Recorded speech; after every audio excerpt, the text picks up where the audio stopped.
दोस्तों नमस्कार। आज हम एक बफलो काफ का बीमारी की चर्चा करेंगे, जिसको हमारे एक यूट्यूब फॉलोअर ने ट्रीट किया और कैसे उन्होंने मेरे वीडियोस को देख करके सीखा और क्या ट्रीटमेंट दिया और क्या डायग्नोस किया, कैसे डिफरेंशिएट किया, इस बात की चर्चा हम लोग इसमें करेंगे। यहाँ आप देख सकते हैं ये जो बफलो काफ है, ये गर्दन को ऊपर करके रख रहा है, यानी कि आसमान में देख रहा है। इसे स्टार गेजिंग कंडीशन या आसमान में तारे गिनना कहते हैं। और मैंने अपने यूट्यूब पे बार बार बताया है कि ये न्यूरोलॉजिकल डिस्टरबेंस जो है जनरली विटामिन B1 या विटामिन ए की डिफिशियंसी से या वर्मिनस टॉक्सीमिया में होता है।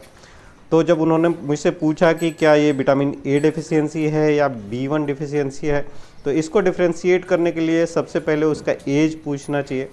अगर आज ही पैदा हुआ काफ है तो हम लोग इस तरह के सिम्टम में विटामिन ए डिफिशियंसी सस्पेक्ट करते हैं।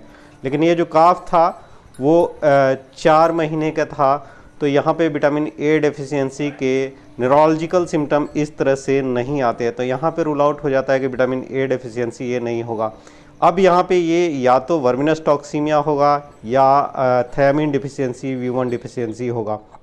तो अगर वर्मिनस टॉक्सीमिया के लिए आप सस्पेक्ट कर रहे हैं तो आपको डिवर्मिंग की हिस्ट्री लेनी चाहिए, और कोई डिवर्मिंग नहीं हुई है उसके बाद इस तरह से स्टार गेजिंग कंडीशन आ रहा है, तो कोल्ड सीजन में यानी विंटर में ये कॉमन इशू है, जिसमें कि काफ बफलो काफ में खास करके ये देखने को मिलता है, जहाँ पे थायमिन डेफिशिएंसी रहता है। और थायमिन जो है वो ब्रेन को एनर्जी प्रोवाइड करने के लिए रिक्वायर्ड होता है, और सेलुलर लेवल पे अगर थायमिन की डेफिशिएंसी रहेगी तो वहाँ एडिमा होता है और न्यूरोलॉजिकल डिस्टरबेंस होता है, जिसके चलते वो स्टार गेजिंग कंडीशन में चला जाता है, जिसे पोलियोएन्सेफेलोमालासिया कहते हैं।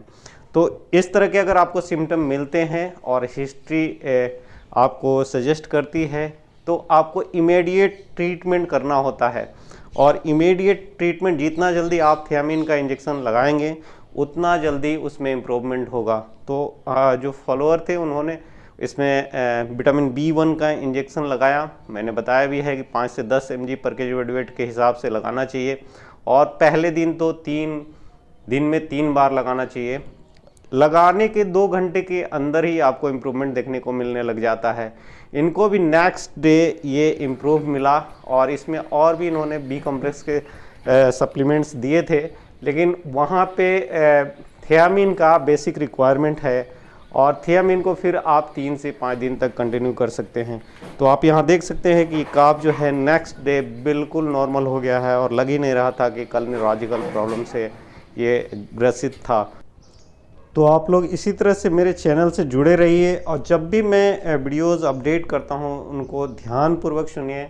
मुझे लगता है कि मेरे वीडियोस आपको ज़रूर फील्ड कंडीशन में क्लिनिकल केसेस को मैनेज करने में बहुत ही मददगार होंगे, और मैं आपको साइंटिफिक वे से चीज़ों को बताता हूं, इसलिए आप बेहतर से बेहतर इलाज पशुओं को दे पाएंगे, और जिसके चलते क्रिटिकल से क्रिटिकल केस का जान बचाया जा सकता है।